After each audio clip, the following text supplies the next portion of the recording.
परिचय। रेशम से बने वस्त्रों को पहनना कौन पसंद नहीं करता। रेशम की चमक और इसका मुलायम स्पर्श इसे सबकी पसंद बनाता है। भारत की रेशमी साड़ियां विश्व प्रसिद्ध हैं। भारत में रेशम को शुभ माना जाता है और यह त्योहारों और उत्सवों से संबंधित है। चाहे यह दिवाली, दशहरा या दुर्गा पूजा हो या फिर सगाई, विवाह या परिवार में किसी नए सदस्य का आगमन, रेशम उस अवसर की शोभा बढ़ा देता है। इस पाठ में हम रेशम की विशेषताओं और इसके प्रकार के बारे में जानेंगे और ये समझेंगे कि रेशम के कीट से रेशम किस प्रकार प्राप्त किया जाता है। उद्देश्य। इस पाठ के अंत में आप निम्न करने में सक्षम हो जाएंगे। ये समझाना कि रेशम क्या है, रेशम का इतिहास जानना, रेशम की विशेषताएं बताना, रेशम के कीट का जीवन चक्र समझाना, कोकूनों से रेशम प्राप्त करने की प्रक्रिया का वर्णन करना।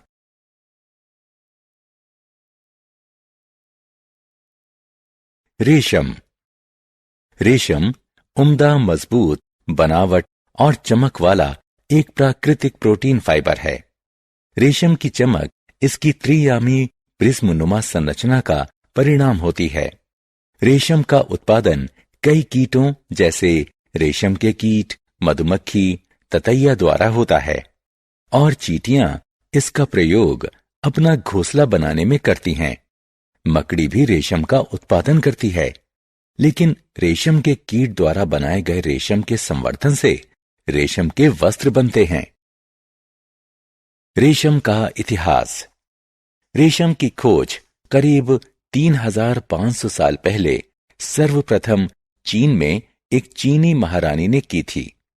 भारत में ऐसे प्रमाण मिले हैं कि सिंधु घाटी की सभ्यता में रेशम का प्रयोग होता था। आज भारत रेशम का दूसरा सबसे बड़ा निर्यातक है। इसका बड़ा भाग कर्नाटक में उत्पादित होता है। भारत रेशम का सबसे बड़ा उपभोक्ता भी है। धरमवरम रेशम, कांजीवरम रेशम, मैसूर रेशम, बनारस रेशम, मुर्शिदाबाद रेशम इत्यादि भारत के कुछ प्रसिद्ध रेशम हैं। रेशम की विशेषताएं। रेशम मजबूत और लचीला होता है।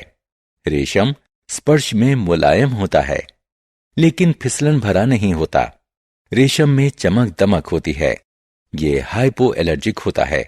इसका अर्थ हुआ कि यह मनुष्यों में कम एलर्जी पैदा करता है। रेशम नमी को सोख लेता है। रेशम गर्मी में ठंडा और ठंड में गर्म रहता है। इसका रख रखाव आसान होता है।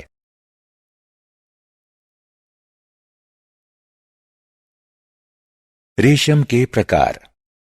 टसर रेशम, मूंगा रेशम और कोसा रेशम रेशम के विभिन्न प्रकार हैं। ये रेशम विभिन्न कीटों द्वारा काते गए कोकूनों से प्राप्त होते हैं। शहतूत रेशम रेशम की सभी श्रेणियों में सबसे प्रसिद्ध है और इसका उत्पादन शहतूत रेशम कीट से होता है, जो शहतूत के पेड़ पर पलते हैं। इन कीटों का पालन घर के अंदर होता है और इन्हें पूर्णतः पालतू बना लिया जाता है। ज्यादातर व्यावसायिक रेशम शहतूत रेशम होता है। इस कीट के कोकून से प्राप्त रेशम मुलायम, चमकदार और लचीला होता है और इसे सुंदर रंगों में रंगा जा सकता है। रेशम कीट का जीवन चक्र। एक रेशमी कीट का जीवन अति सूक्ष्म अंडे देने से शुरू हो जाता है और एक सुंदर कीट के निकलने के साथ समाप्त होता है। आइए रेशम कीट के जीवन के विभिन्न चरणों को देखें। मादा रेशम कीट गर्मियों के अंत में छोटे अति सूक्ष्म अंडे देती है। बसंत तक वे सुप्त रहते हैं। बसंत आते ही इन अंडों से छोटे काले लार्वा निकलने लगते हैं। ये लार्वा शहतूत के पत्ते खाकर जीवित रहते हैं और बड़े होते जाते हैं। इसके बाद वे अपने चारों तरफ रेशम का एक सुरक्षात्मक कोकून काटते हैं। ये कोकून सफेद और सुनहले रंग के होते हैं। कोकून के भीतर लार्वा प्यूपा में परिवर्तित होता है। लार्वा प्यूपा में परिवर्तित होते हुए कुछ भी नहीं खाता। 2 या 3 हफ्ते बाद कोकून से सुंदर रेशम कीट बाहर निकलता है।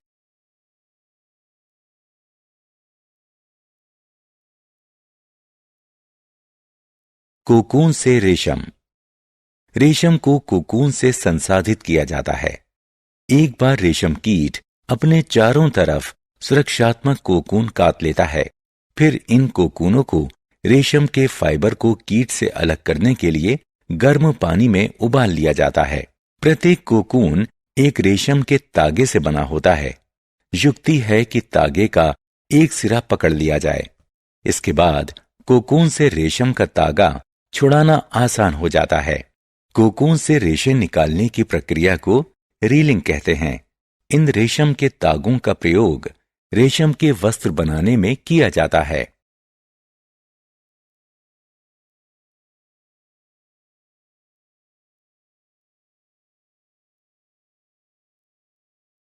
सारांश। आइए हमने जो कुछ सीखा है उसे संक्षेप में दोहराएं। रेशम एक प्राकृतिक प्रोटीन फाइबर है। रेशम की खोज सर्वप्रथम चीन में हुई थी। रेशम मजबूत और मुलायम होता है। रेशम कीट रेशम के कीड़े का लार्वा होता है। रेशम फाइबर रेशम कीट द्वारा काता गया कोकून होता है।